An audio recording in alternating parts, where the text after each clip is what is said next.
Pertanyaan pertama, apakah ada resiko bahwa ketergantungan pada teknologi digital dapat mengurangi kehadiran fisik dalam ritual keagamaan? Dari jawaban yang diperoleh, 65,2% orang-orang menjawab ya dan 26,1% menjawab tidak, dan juga ada jawaban lainnya. Untuk itu, yang dapat disimpulkan adalah adanya resiko, karena dengan ketergantungan pada teknologi digital dapat mengurangi kehadiran fisik dalam ritual keagamaan. Dalam era digital ini, banyak orang cenderung menggunakan teknologi untuk berkomunikasi dan terlibat dalam aktivitas keagamaan. Pertanyaan yang kedua, seiring perkembangan zaman yang canggih ini, Alkitab yang ada di smartphone dan materi tentang teologi seperti khotbah sudah bisa diakses di internet. Pertanyaannya, apakah peran pendeta atau evangelis dalam zaman ke depan dapat digantikan? Dari jawaban yang diperoleh, 72% orang-orang menjawab tidak dan 20% menjawab ya. Dan ada juga yang berpendapat lain, yaitu peran pendeta masih sangat penting karena diharapkan terjadinya regenerasi yang tentunya berpengaruh dalam pola penerimaan didikan dan penyebaran dari isi firman Tuhan. Terkait dengan ibadah dan khotbah yang sekarang sudah banyak kita akses melalui internet, di sisi lain, itu masih menjadi satu bukti bahwa kita memasuki era yang sudah sangat modern. Tetapi, di sisi lain, masih menjadi penting peran pendeta dalam rangka pola penyebaran dan tentunya regenerasi yang akan datang. Itu adalah pendapat lain atau pendapat dari seorang pendeta.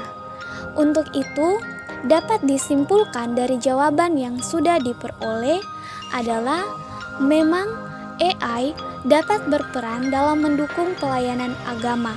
Peran pendeta dan evangelis masih memiliki dimensi yang lebih dalam, termasuk empati, pengalaman, dan kehadiran manusia yang tidak dapat sepenuhnya digantikan dengan teknologi. Untuk itu, kita perlu memastikan bahwa penggunaan AI dapat sejalan dengan nilai-nilai agama dan kebutuhan manusia. Pertanyaan yang ketiga, apakah kita bisa menjaga keseimbangan antara kemajuan teknologi dan keyakinan keagamaan kita?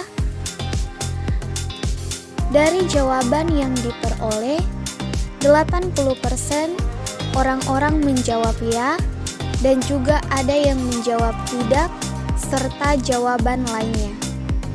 Untuk itu, dapat disimpulkan bahwa betul kita dapat menjaga keseimbangan antara kemajuan teknologi dan keyakinan keagamaan kita dengan melakukan pendekatan yang inklusif dan terbuka.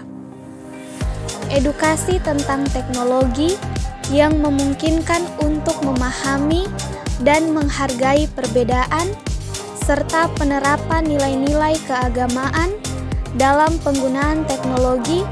Tentu, Alkitab merupakan landasan pembangunan iman yang utuh. Teknologi yang digunakan secara negatif akan membawa pada pemahaman yang negatif juga. Jadi, teknologi harus digunakan secara positif untuk bisa membantu kita tetap beradaptasi dengan perkembangan teknologi tanpa kehilangan identitas dan nilai-nilai keagamaannya. Pertanyaan yang keempat, apakah ada tantangan yang dihadapi oleh komunitas agama dalam menghadapi dampak teknologi terhadap tradisi keagamaan kita? Dari jawaban yang diperoleh, 80% orang-orang menjawab ya dan 8% menjawab tidak, serta ada beberapa yang menjawab lainnya. Untuk itu, yang dapat disimpulkan memang betul memiliki tantangan yang dihadapi oleh komunitas agama. Dan ada beberapa tantangan yang mungkin dihadapi oleh komunitas agama. Salah satunya adalah pengaruh media massa.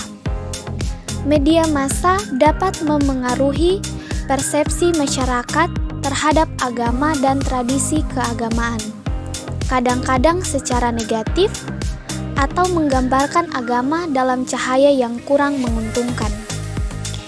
Untuk itu, dalam mengatasi tantangan-tantangan itu, komunitas agama mungkin perlu melakukan adaptasi yang bijaksana terhadap teknologi, mempertahankan nilai-nilai inti mereka sambil memanfaatkan teknologi untuk menyebarkan ajaran mereka dan memperkuat komunitas mereka secara positif.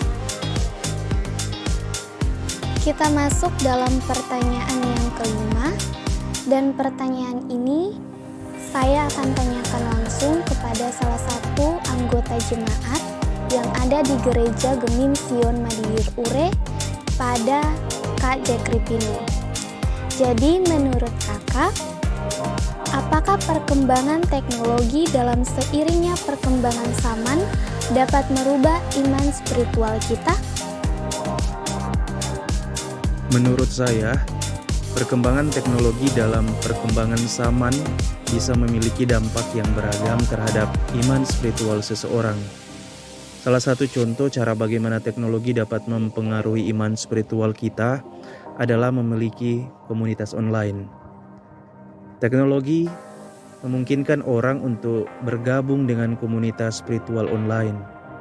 Ini bisa memperkuat iman seseorang melalui dukungan komunitas, tetapi juga bisa menimbulkan tantangan jika ada perbedaan pandangan yang signifikan. Untuk itu, menurut saya, dampak teknologi terhadap iman spiritual sangat bergantung pada bagaimana individu memilih untuk menggunakan teknologi tersebut. Teknologi bisa menjadi alat yang memperkuat iman atau sebaliknya, tergantung pada konteks penggunaannya dan respon individu terhadap perubahan yang dibawa oleh teknologi tersebut.